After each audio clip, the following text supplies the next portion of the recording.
The Nats hang on in Game 3 and avoid the sweep against the Brewers in a time where they so desperately need wins in the column. You are Locked On Nationals, your daily Washington Nationals podcast, part of the Locked On Podcast Network, your team every day.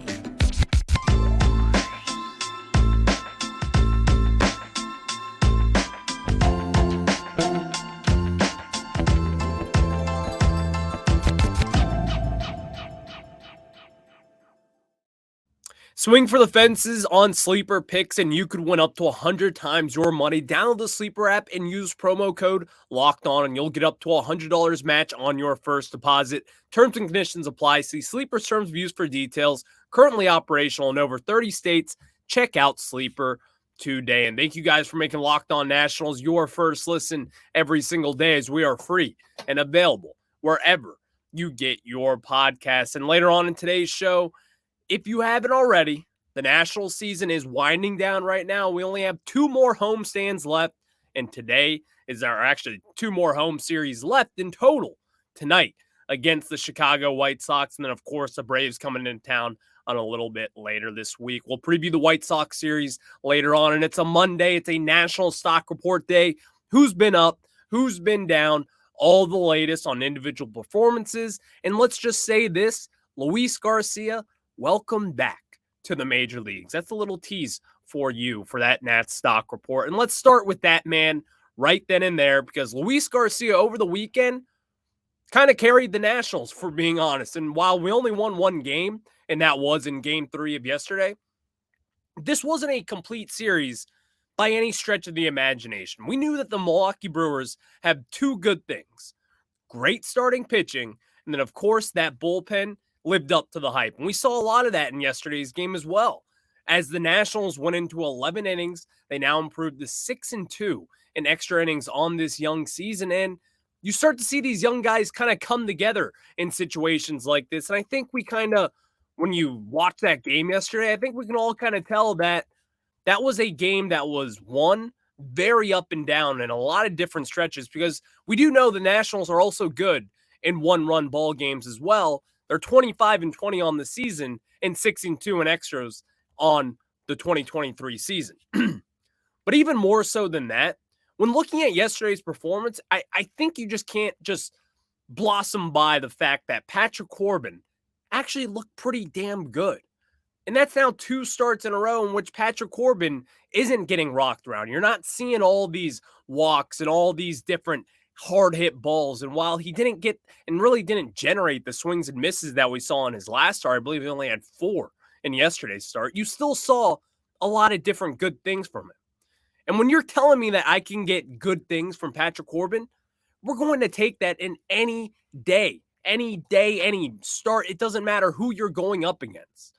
Patrick Corbin, he hasn't had the best season. We know that. It's been better than last year, and it's definitely been better than 2021. And 2020, we'll still see, because he's got an ERA right now of exactly 5. And what he did in yesterday's contest, going 6 innings pitched, 4 hits, only 1 earned run. He walked 2 batters, only struck out 2 as well. But still, he did his job. He kept the ball in the yard, went 6 innings. And that's something that Patrick Corbin, that I think we just kind of glimmer by. We drive right by it, and including myself. The good thing about Patrick Corbin this year is that he's going 5 to 6 innings pitched nearly almost every time. And as we've said, it's only been twice this year, one on opening day and one just a few weeks ago where he didn't go 5+ innings pitched. That saves so much when it comes to the bullpen. And really, if he's going to go 5 innings pitched, typically it's going to be a decent-ish start. Now, while we all know 3rd time through the order, that's when Patrick Corbin really starts to get hit if it's not the 1st time through. The 3rd time, when he gets in later in games, that's when you kind of start to see the wheels fall off the wagon. But that's not what happened yesterday. He only gave up those 4 hits, went 6 innings pitched, and it really allowed the bullpen to breathe after Trevor Williams got rocked on Saturday. So even furthermore than that, the bullpen came in. Hunter Harvey, 2 innings pitched. That was what you wanted to see from him. 2.89 ERA on the season. Kyle Finnegan came in after it really just been a terrible stretch for Kyle Finnegan, having a very good summer, kind of starting to slow off, you could say, here in the second half of the season, but even then came in, he looked good as well. And then Robert Garcia, who I feel like is really taking this step up that no one really saw. Now, when the Nationals claimed him, I was kind of like, cool, there'll be another arm in the bullpen. But so far this season, he's showing me a couple different things here. Is that he can pitch in these high leverage situations, as we saw yesterday, going 2 innings pitching extra innings. That's huge for this ball club. Huge. And when you're seeing what this team hasn't been able to do over the time, in which when you have your bullpen in there for quite some time, typically it doesn't really go our way. But as we saw, Robert Garcia, the lefty, he's been really showing us something over the last few weeks here, only striking out 1, walking 2 batters in those 2 innings as well. But even then, just looking good. And yesterday it wasn't the most complete win, you could say, because the Nationals still only had, 4 hits in the contest? But you still scored 2 runs, and one of those came off a Luis Garcia home run, in which Garcia was sent down in AAA. I was kind of screaming and crying about it because I think it crushed his confidence. But as he's proven to us over the last really series against Milwaukee, he's actually been starting to play a little bit better. And this is something that I've also noticed as well that Mike Rizzo mentioned in his press conference after he sent him down, and as well as his interview with the Sports Junkies, is that Luis Garcia, one, he said he needed to work on his preparation, just kind of getting ready every single day, going out there and playing 162 games. You're starting to see a little more athleticism from Garcia because yesterday he had a really good play, back end of the game, second base, throws across his body and nails it. That was something that we haven't really seen from Garcia since early on this season defensively. And also, I've noticed that he's kind of lost a little weight, in which Mike Rizzo was kind of hoping to see him cut some pounds. And I think that's something that we have seen. Now, with Garcia, the preparation is everything with him. But also, he's got to continue to do this. Because as we saw, he has the potential. He has the potential to take this second base job and play every day. It's just a matter of if he can grasp that whole thing and really just kind of click on every cylinder, because that's something that he hasn't done up to this point. You haven't really seen his offense and his defense and really his preparation all click at the same time. It's usually just been spotty performances in which his offense has been good, then the defense is bad, then the defense is good, and the offense is bad, and the preparation just hasn't really been there. So maybe, just maybe, that this was the fix for Garcia, because if it was the fix, then we have a second baseman, because Garcia still has the skill set. He still has some power in him as well, as we saw with yesterday's home run. It's just a matter of if he can put that all together. But also, before we get into the National Stock Report, how about Michael Chavis in that last inning? Runners on the corners, 1 out, tie ball game, or not tie. We have a 1-run lead there, 2-1, 1 out, bottom of the 11th. Michael Chavis makes that diving stop over at first base, tags the bag, and this is kind of where it gets interesting. Everyone in the back of your head, your first instinct is to go over to second base and try to get that out there. But the reason why Michael Chavis threw home to get Contreras instead, well, I think we all know this, but it was just a very high baseball IQ play, because if you were to throw to second base, and let's say there's a pickle there in between first and second, William Contreras could then score home in a matter of time and possibly tie the ball game. And then all of a sudden we're in that pickle there, and that's when you get out. But still, tie ball game regardless. Michael Chavis did not do that. And a lot of baseball players, that's kind of your instinct to go to second immediately. But he did. He kind of fell over at first base after making that diving stop. And when he did that, he then threw home. And when he threw home, Drew Milas made the play, ran down William Contreras, which isn't all that hard to do, but still, you make the play, you get the out, and you get out of the ball game. That is something that we haven't really seen from this Nationals team in a little bit of time. You've seen it in spotty moments so far in 2023, but I think that also goes to show you the step up that this team has made. Now, while Michael Chavis, he's probably not for the long run here. He's probably not going to be a starting second baseman anywhere else, and even probably here. He's not. But Chavis made that heads-up play and got us another win and avoided the sweep overall. That is good baseball IQ at its core there. And Michael Chavis, he's kind of always had that in him, in my opinion. I always like his glove.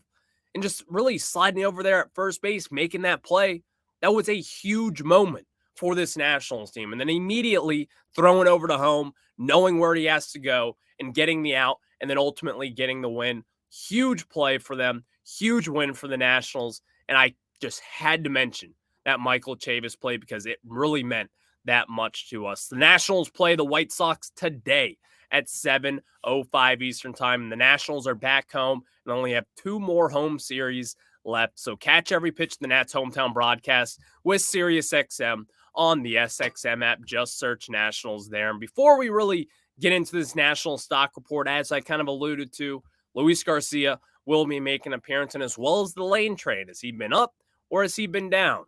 We'll preview that and discuss that. But before we get into it, let me tell you guys about our friends over at Jase Medical. And guys, when I tell you about Jase, I want you to know that modern medical care and treatment are important, but our global supply chains are fragile. Things like pandemics, natural disasters, and foreign travel may cut you off from the treatment that you need. Jase Medical is your solution. Just fill out their online form, and one of Jase Medical's board-certified physicians will review it to determine whether medications are safe and appropriate. Then Jase will send your prescriptions to one of their partner pharmacies where your order will be filled and mailed directly to your home. You can also send your physician a message for answers to treatment-related questions anytime. Everyone should be empowered to take care for themselves and their loved ones during the unexpected. That's why Jase Medical offers the Jase case. Save more than $360 by getting these life-saving antibiotics with Jase Medical, plus an additional $20 off by using my code LOCKEDON at checkout on jasemedical.com. That is JASE Medical.com.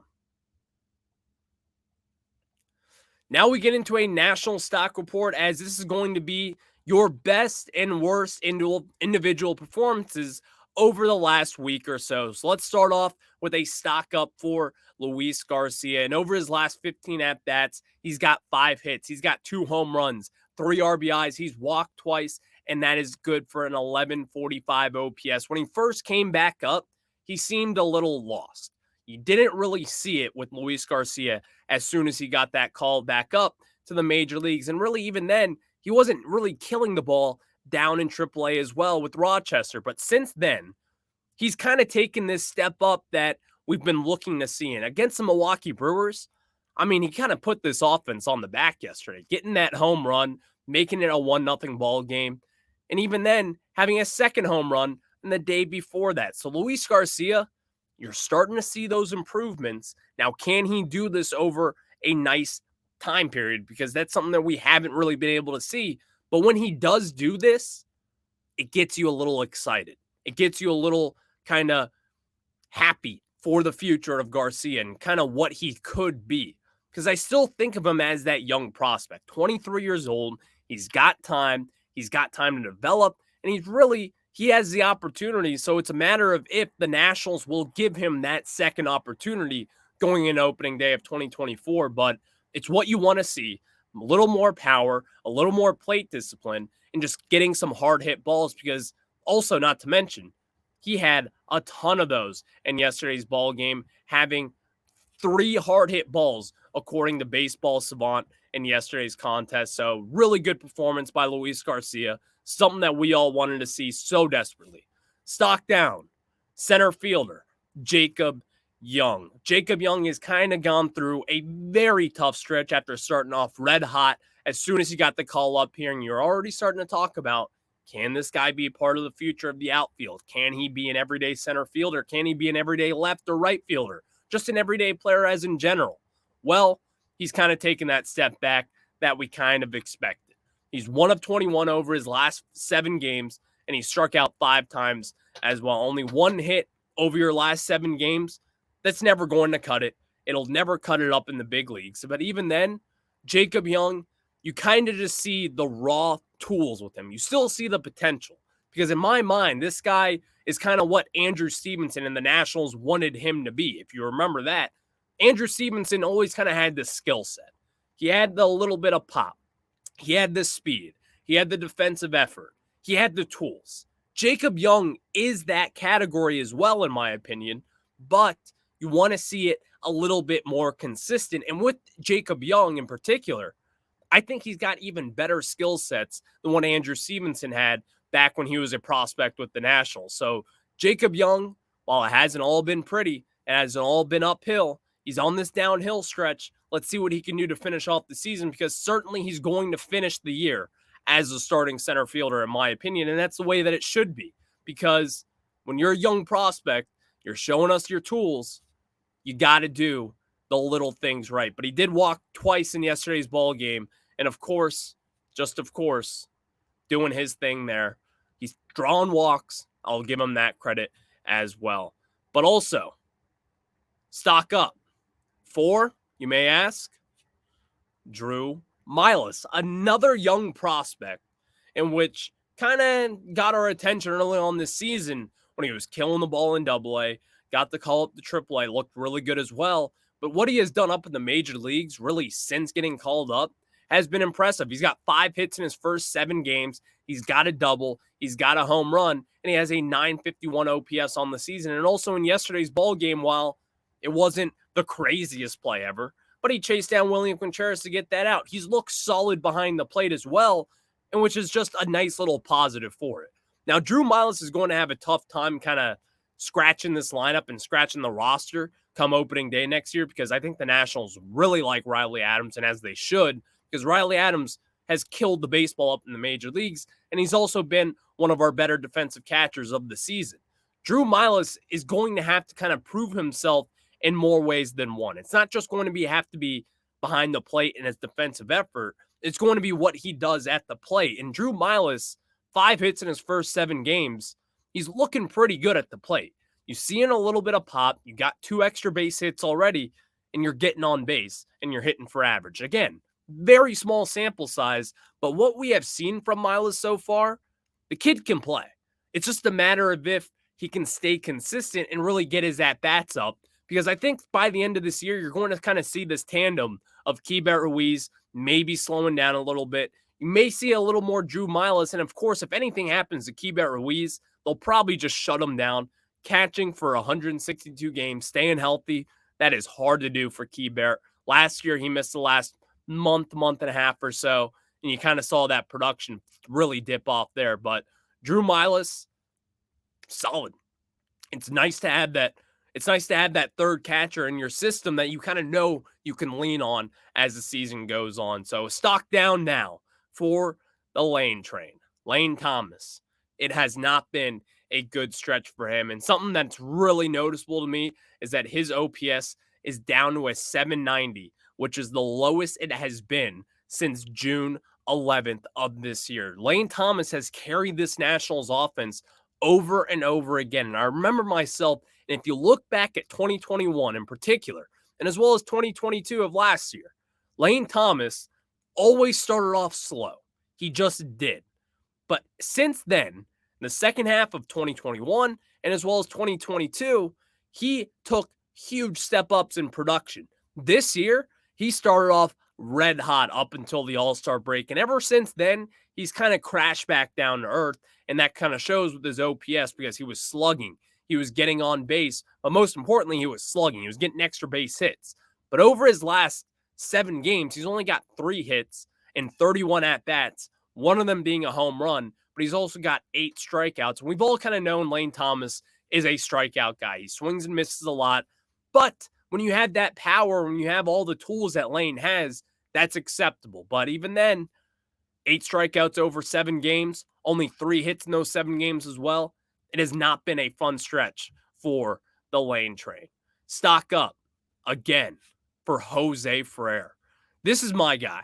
I have claimed Jose Ferrer as my guy. Going into next year, I want to see Jose Ferrer in meaningful situations. Only 23 years old, really kind of stepping up to the plate this year and pitching in meaningful innings. Over his last 6 innings pitched, he's got 2 hits given up. He's only walked 1 batter, and he struck out 5 batters as well. It's a 0.5 whip. Here's the only kind of concern with Ferrer is that he's basically a fastball changeup pitcher. I kind of want to see a little bit more from him because we've seen Yohan Adon kind of running into those struggles as well, having really only 2 good pitches that you can rely on. So it's going to be interesting to see with what Ferrer can add to his arsenal as the season goes on. He does have a slider, but he doesn't really use it that much. His fastball and his changeup, that's his bread and butter. I would like to see him add a little bit more, or maybe use that slider, or you could even throw in a cutter. I could see Jose Ferrer kind of being a cutter pitcher as well. Who knows at this point what he could be down the line? But I think the Nationals have kind of stumbled themselves into a nice pitching prospect. And Jose Ferrer, while he's not going to be a starting pitcher, he's good out of the bullpen in really high leverage situations in which we've seen him in. So Jose Ferrer, stock up for him. The kid continues to shove. And as the season goes on, I think he's really starting to prove himself as to being a good, reliable bullpen option moving forward. Thank you guys for making Locked On Nats your first listen every single day, as we are free and available wherever you get your podcasts. The Nationals play the White Sox tonight at 7:05 Eastern Time. Mike Clevinger against Yoan Adon. Again, those 2 pitchers. You're going to see that tonight with Yoan Adon. So catch every pitch of the Nationals hometown broadcast with SiriusXM on the SXM app. Just search Nationals there. And before we get into previewing this White Sox series, in my opinion, it's a gotta-have-it series for this Nationals team. I'll explain after I tell you guys about our friends over at Sleeper. And guys, Sleeper is the best because the MLB playoffs are around the corner, which means the clock is ticking on your chance to 100 times your cash on daily fantasy baseball. Baseball has never been more exciting than it is now, with studs like Acuna, Betts, and Ohtani. Pick more or less on stats for these stars like home runs, hits, strikeouts, and more for up to 100-time payout on Sleeper. Get your picks right, and you could win big. Going up against Mike Clevinger tonight, I look at Luis Garcia, someone who has 1,000 batting average against Clevinger. So take that and do what you want with it over on Sleeper, and let's cash in big together. You and me, we got this. Use promo code LOCKEDON and you'll get up to $100 match on your first deposit. Terms and conditions apply. See Sleeper's terms of use for details. And of course, use promo code LOCKEDON. Now we get back into it as the Nationals are taking on the Chicago White Sox tonight, in which I said, plain and simple, it's a gotta-have-it series. Because you look back at this Nationals team, they've lost the last 3 series against the Dodgers, against the Pirates, and against the Brewers. You split the series against the Mets. Before that, you lose a series against the Marlins. You lose against the Blue Jays. Before that, a lot of winning. Since then, a lot of losing. You look tonight, this is the one series that you have left that you have basically any chance of winning, if we're being honest. And it's not the best, most favorable pitching matchups. You have Jackson Rutledge, who really got rocked around in his opening start. Maybe he bounces back in Tuesday, but tonight you have Yoan Adon. We know the circumstances with Adon. What type of pitcher are we going to get tonight? Is this going to be the guy who's striking out 8 batters over 5 innings pitch, or is this going to be the guy who's going to give up 8 earned runs in 3 innings pitch? You never really know. You just don't. It is a complete wild card. It is Pandora's box. If you open it, you don't know what's going to come out of that. So with Yoan Adon tonight, it's simple as this. Just throw strikes. You got to throw strikes to save your job in this rotation. It's really as simple as that. And going up against Mike Clevinger, who's probably been the White Sox, one of their better pitchers so far this season. He's bounced around. He's had some issues off the field. But even then, the Nationals can take advantage of this tonight, because I said Luis Garcia, if you're listening to the Sleeper ad, thank you. Use promo code LOCKEDON. But if you're listening to that, Luis Garcia is 2 for 2 against Mike Clevinger. And while it's only 2 at-bats, but Luis Garcia has had success with him. So this lefty-righty matchup, looking ahead to tonight, you've had some success against Clevinger. I totally expect Garcia to be in this lineup again tonight over at second base. Maybe batting 6th or 7th. Who knows where he could end up in the batting lineup. But even then, I look at Garcia, and maybe he's just catching fire right now. maybe we can kind of catch lightning in a bottle and take this momentum and beat the Chicago White Sox. Because as I said, this is a gotta have it series. You play against the Braves at home to end the season. You started the season against the Braves. It didn't go as planned. Since then, it hasn't gone as planned with them as well. So you want to end this nice homestand here, right? You're playing against the White Sox, a team that's bottom 5 in all of baseball. Not a good team. They've been a disaster all series, all season long, I mean. And then you have the Braves coming up later this week. You got to win while you can, because then you're at Baltimore and then you finish the season at Atlanta. The fans, you and I, we want to see a win. We want to see at least 2 wins against this White Sox team because we want to get to 70 wins. And while, yes, that's still very doable, it's more than likely going to happen as we sit at 66 and 84, but you got to take these games. And if you were to win 3 straight against the White Sox and you end the season maybe with 73, 74 wins, nailing a couple of those wins against the Braves and the Orioles, that would be huge for this team, in my opinion, going into the offseason, because not a lot of people expected 70-plus wins this year. I believe that they had 58.5 on most every sports book that you checked before this season. So if the Nationals, you got to have this. You got to have this series. And maybe, yes, the pitching is not ideal. The starting pitching lineup for this series is not ideal for us. But even then, you have this bullpen. Throw it all out there because you know you're playing against the Atlanta Braves, in which they have nothing to play for at this moment in time. They're probably not going to be pushing every little button that they have. And I think Davey Martinez, he probably should, because you need to win the games that you were supposed to win, especially in this rebuild.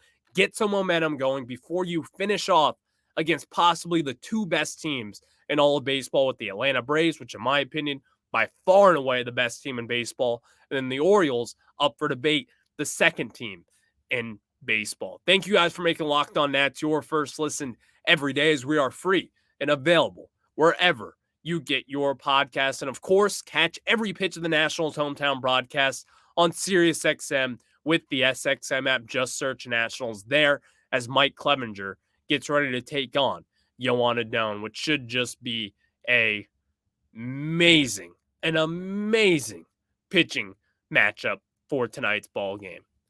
Tongue in cheek.